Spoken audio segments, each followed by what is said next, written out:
বন্ধুরা, ছেলে এবং মেয়েদের মধ্যে আরেকটা বড় পার্থক্য কি আছে জানো তো?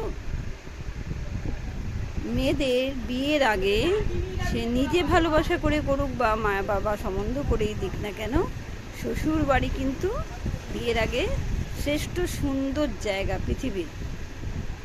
সেই বাড়ির লোকগুলো সব থেকে ভালো। কিন্তু বিয়ের পর পুরনো চাল ভাতে পারে, তখন বাপের বাড়ি আবার হয় পৃথিবীর শ্রেষ্ঠ সুন্দর জায়গা, শ্বশুরবাড়িতে আর ভালো লাগে না। তবে সব ক্ষেত্রে এটা হয় না, কিছু কিছু মেয়ে শ্বশুরবাড়িতে এত ভালোবাসা পায় যে বাপের বাড়ি ভুলে যায়।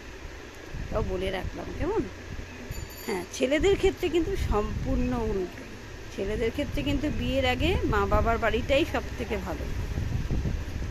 বিয়ের পর শ্বশুর বাড়িটা তাদের শ্রেষ্ঠ জায়গা হয়ে যায়। তখন আর শ্বশুর বাড়িতে একবার যদি বউয়ের সঙ্গে যায় আর বাপের বাড়ি ফিরতে ইচ্ছে করে না। তখন সেখানকার মানুষগুলোই তার নিজের হয়ে যায়, আর নিজের বাবার বাড়ির মানুষগুলো পর হয়ে যায়। ছেলেদের ক্ষেত্রেও কিন্তু আবার ব্যতিক্রম আছে। এই হলো পার্থক্য, আরেকটা বড় রকম ছেলে এবং মেয়েদের।